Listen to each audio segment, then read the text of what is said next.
To our YouTube channel गर्मांत्र शिक्षा का ग्रंथ।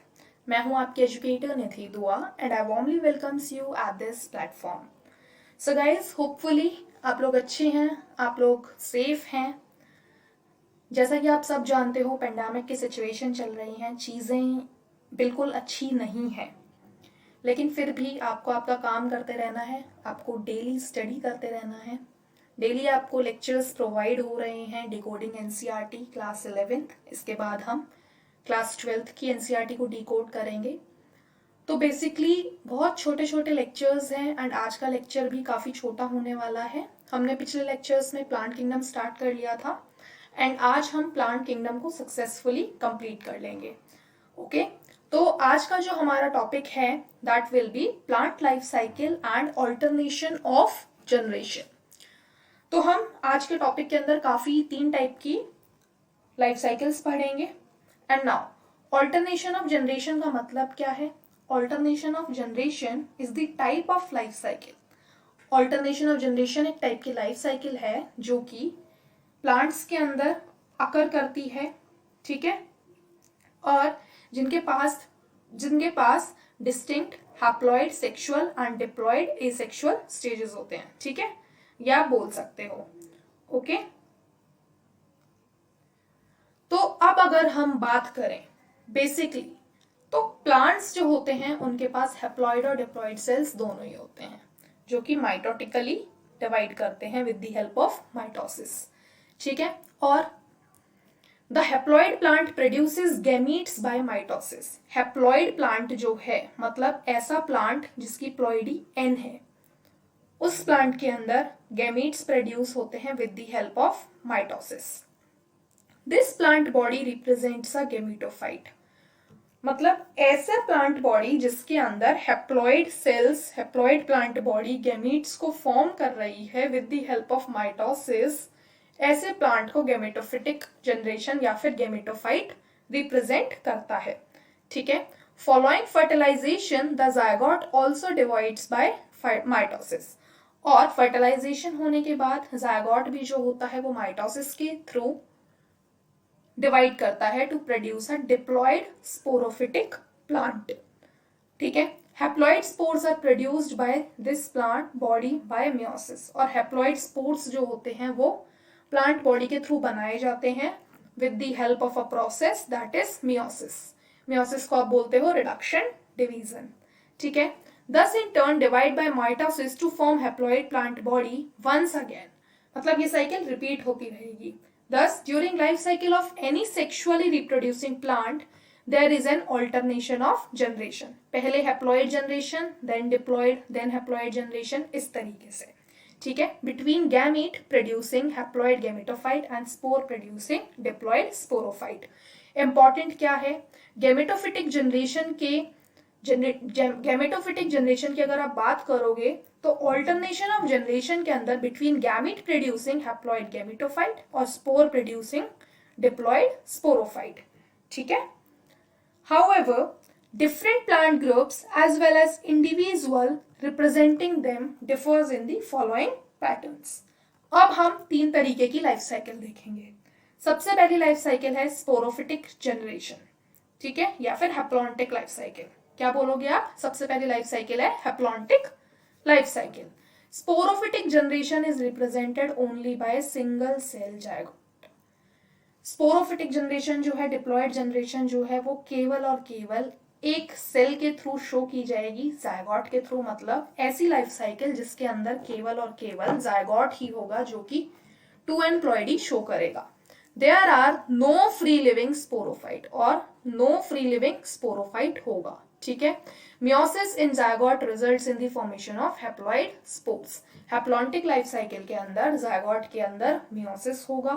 meiosis क्या है? रिडक्शन डिवीजन है। zygote की प्लॉइडी क्या है? 2n है। तो zygote के अंदर जब आप meiosis करोगे, ठीक है, meiosis करोगे तो आपके पास स्पोर्स का फॉर्मेशन होगा जिनकी प्लॉइडी होगी n और जायगोट की प्लॉइडी है डिप्लॉइड 2n, ठीक है। The dominant photosynthetic phase in such plants is the free living gametophyte, और यहाँ पे फ्री लिविंग फेज जो होगा वो होगा गेमिटोफाइट। ठीक है, the kind of this life cycle is known as haplontic.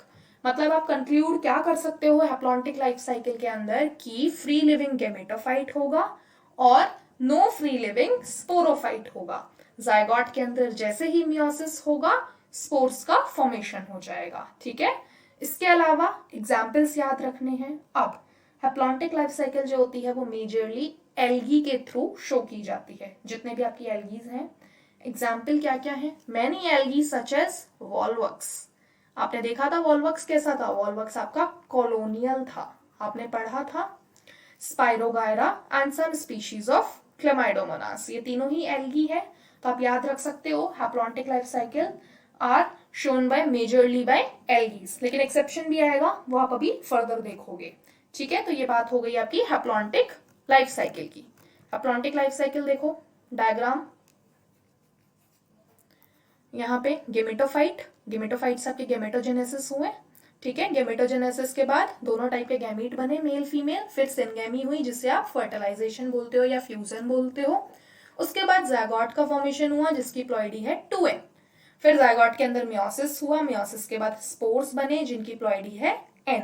फिर स्पोर्स ने जर्मिनेट किया एंड अगेन गेमेटोफाइट को फॉर्मेशन किया। ठीक है, और ये साइकिल रिपीट होती रहती है। ऐसी लाइफ साइकिल को आप बोलते हो हैप्लॉन्टिक लाइफ साइकिल। ओके, फिर हम आ जाते हैं सेकेंड फेज पे।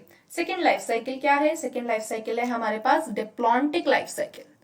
अब देखो डिप्लॉन्टिक लाइफ साइकिल के अंदर क्या होगा, डिप्लॉन्टिक मतलब 2n प्लॉइडी, मतलब यहाँ पे जो डोमिनेंट फेज होगा वो क्या होगा, वो होगा sporophyte. Sporophyte is the dominant photosynthetic independent phase of plant. The gametophytic phase is represented by a single to few cell haploid gametophyte. अब डिप्लॉन्टिक लाइफ साइकिल में क्या होगा कि डोमिनेंट रहेगा स्पोरोफाइट और जो गेमेटोफिटिक फेज होगा वो कुछ ही सेल के अंदर रहेगा, या फिर आप बोल सकते हो सिंगल टू फ्यू सेल्स के अंदर आपको गेमेटोफिटिक फेज देखने को मिलेगी। ऐसी लाइफ साइकिल को आप बोलते हो डिप्लॉन्टिक लाइफ साइकिल। अब यहाँ पे जो मैंने आपको बोला था कि मेजरली एल्गीज जो है, मेनली एल्गी आपके हैप्लॉन्टिक लाइफ साइकिल शो करती हैं, लेकिन एक्सेप्शन है ऐसी एल्गी, एक एल्गी है फ्यूकस नाम की, आपने देखा था फ्यूकस। फ्यूकस जो है वो डिप्लॉन्टिक लाइफ साइकिल शो करती है। तो याद रखना, I repeat, haplontic life cycle many algae show करती हैं, बहुत सारी algae haplontic life cycle show करती है। एग्जांपल है Volvox, Spirogyra and some species of Chlamydomonas. लेकिन एक एक्सेप्शन है जो कि है फ्यूकस, वो एल्गी आपकी डिप्लॉन्टिक लाइफ साइकिल शो करती है। डिप्लॉन्टिक लाइफ साइकिल के अदर एग्जांपल्स की बात करें तो जिम्नोस्पर्म्स और एंजियोस्पर्म्स, ये भी आपके डिप्लॉन्टिक लाइफ साइकिल शो करते हैं। ठीक है, फिर एक बार डायग्राम देख लो, यहां पे देखो ये स्ट्रक्चर आपको दिख रहा है, डायग्राम आपको दिख रहा है स्क्रीन पे, ये डिप्लॉन्टिक लाइफ साइकिल का है। यहाँ पे आपका स्पोरोफाइट है, स्पोरोफाइट आपकी मेन प्लांट बॉडी है, डिप्लॉइड है। स्पोरोफाइट के अंदर मेयोसिस हुआ, गेमेटोफाइट बना। ठीक है, गेमेटोजेनेसिस हुआ।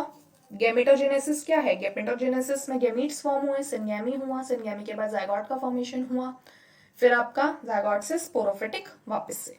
ठीक है, ये आपकी डिप्लॉइड डिप्लॉन्टिक लाइफ साइकिल हो गई।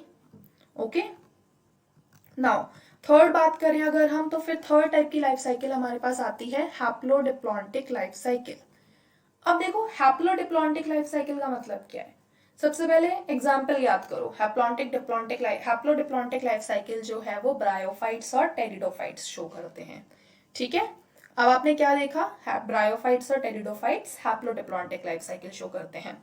एक बार वापस से रिकॉल करो चीजें, haplontic life cycle most of the algae show करती हैं। एग्जाम्पल क्या था, वॉलवक्स, स्पाइरोगायरा, क्लेमाइडोमोनास। फिर डिप्लॉन्टिक लाइफ साइकिल में एक एक्सेप्शन था एल्गी का, फ्यूकस। फिर उसके अलावा एंजियोस्पर्म्स और gymnosperms diplontic life cycle show करते हैं। फिर बच क्या गए, ब्रायोफाइट्स एंड टेरिडोफाइट्स जो कि हैप्लोडिप्लॉन्टिक लाइफ साइकिल शो करते हैं। आई होप एग्जाम्पल्स आपको याद हो गए। अब देखो हैप्लोडिप्लॉन्टिक लाइफ साइकिल का मतलब क्या है, ऐसे प्लांट्स जो कि हैप्लो दोनों ही तरीके के फेज शो करते हैं और दोनों ही फेज मल्टीसेल्यूलर होते हैं। ठीक है, bryophytes and pteridophytes exhibits an intermediate condition that is haplodiplontic, both phases are multicellular. However they differ in their dominant phase. ठीक है। A dominant independent photosynthetic thalloid or erect phase is represented by the haploid gametophyte। तो basically haplodiplontic के अंदर आपका जो haploid gametophyte है वही dominant है। ठीक है। And it alternates with the short lived multicellular sporophyte totally और partially depend on the gametophytes for its anchorage and nutrition। तो हैप्लोडिप्लॉन्टिक लाइफ साइकिल के अंदर आप क्या कंक्लूड कर सकते हो कि यहाँ पे डोमिनेंट फेज गेमिटोफिटिक है, गेमिटोफाइट है हैप्लॉइड, और जो डिप्लॉन्टिक फेज है, जो डिप्लॉइड गेमिटोफाइट है, वो आपका हैप्लॉइड गेमिटोफाइट के ऊपर पार्शियली या फिर टोटली डिपेंड रहता है। किस चीज के लिए? For encouragement and for nutrition. Function याद रखना, स्पोरोफाइट किस लिए डिपेंड रहता है? For encourage and nutrition. ठीक है, for its encourage and nutrition. Example आपने याद कर लिए, bryophytes and pteridophytes. The diploid sporophyte is represented by a dominant independent photosynthetic vascular plant body. It alternates with the multicellular sporophytic autotrophic independent but short-lived haploid gametophyte. Such a pattern is known as haplodiplontic life cycle. Interestingly, while most alga genera are haplontic, some of them such as Ectocarpus, Polysiphonia, Kelps are haplodiplontic. ठीक है। अब यहाँ पे वापस से alga का example आ गया आपके पास, फिर से एक्सेप्शन आ गया। एल्गा के कुछ केसेस हैं जो कि आपके हैप्लोडिप्लॉन्टिक लाइफ साइकिल शो करते हैं। एग्जाम्पल क्या क्या है? एक्टोकार्पस, पॉलीसाइफोनिया और केल्प्स। ठीक है। और उसके अलावा आपने देखा फ्यूकस कैसा है? फ्यूकस आपका डिप्लॉन्टिक लाइफ साइकिल शो करता है। तो बेसिकली एक बार हम फटाफट से रिकॉल करते हैं चीजें, फॉर कंफ्यूजन ना हो आपको। तो देखो, आपने प्लांट लाइफ साइकिल देखी, ऑल्टरनेशन ऑफ जनरेशन देखा। तो बेसिकली आप क्या बोल सकते हो? ऑल्टरनेशन ऑफ जनरेशन जो है वो मेजरली एल्गी के केस में देखने को मिलता है ना। आप पहली लाइफ साइकिल थी haplontic life cycle. Haplontic life cycle के अंदर एग्जांपल्स थे एल्गी के। Most of the algae comes under haplontic life cycle और shows haplontic type of life cycle. Example थे Volvox, Spirogyra, Chlamydomonas. Second diplontic life cycle देखी। Diplontic life cycle के अंदर dominant phase था स्पोरोफाइट। एग्जाम्पल हो गए Fucus, exception था उसके अलावा जिम्नोस्पर्म्स एंड एंजियोस्पर्म। फिर आपने हैप्लोडिप्लॉन्टिक लाइफ साइकिल देखी। हैप्लोडिप्लॉन्टिक लाइफ साइकिल के अंदर ब्रायोफाइट्स एंड टेरिडोफाइट्स, और उसके अलावा कुछ एग्जाम्पल्स हैं एल्गी के, जैसे कि Ectocarpus, Polysiphonia, kelps are haplodiplontic and Fucus जो था वो डिप्लॉन्टिक था। ठीक है। तो ये बात हो गई ऑल्टरनेशन ऑफ जनरेशन की। तो ये काफी इंपॉर्टेंट टॉपिक है, यहाँ से डायरेक्टली क्वेश्चन पूछे जाते हैं, तो आपको याद रखने हैं एग्जाम्पल्स। ओके। तो अब अगर हम एक क्विक रिकॉल करें चीजों का कि हमने प्लांट किंगडम के अंदर क्या क्या पढ़ा, तो सबसे पहले आपने प्लांट किंगडम के अंदर जनरल ओवरव्यू देखा था। उसके बाद आपने एल्गी को स्टडी किया। एल्गी की 3 क्लासेस देखी आपने, उनको डिटेल मैनर में स्टडी किया, उनके एग्जाम्पल्स देखे। फिर आप ब्रायोफाइटा पे आए, आपने ब्रायोफाइट्स की स्टडी की, हॉर्नवर्ड्स एंड लिवरवर्ड्स। फिर आप टेरिडोफाइट्स पे आए, मॉसेस देखे आपने वहां पे। फिर जिम्नोस्पर्म्स एंड एंजियोस्पर्म्स के बारे में आपने स्टडी की। जिम्नोस्पर्म्स ऐसे प्लांट्स थे जिनके पास नेक्ड सीड्स थे। ठीक है। एंजियोस्पर्म्स के अंदर उनके पास फ्लावर थे, फ्लावर बेयरिंग प्लांट्स थे, उनके पास फ्रूट्स थे। ठीक है। और उनके सीड्स नेक्ड नहीं थे, सीड्स के बाहर एक आउटर कवरिंग थी। ठीक है। ये बात हो गई एंजियोस्पर्म्स की। फिर आपने देखा ऑल्टरनेशन ऑफ जनरेशन। इसके अंदर आपने 3 टाइप की लाइफ साइकिल देखी, उनके एग्जाम्पल देखे जो काफी बार हमने आज के लेक्चर के अंदर रिकॉल कर लिए हैं। सो आई होप आज का लेक्चर आपको अच्छे से समझ में आया होगा। इसी के साथ हमारा चैप्टर 3 प्लांट किंगडम यहीं पे खत्म हो जाता है। ओके। अगर आपको कोई डाउट है तो आप पूछ सकते हो, कमेंट कर सकते हो या मेल कर सकते हो। So thank you very much.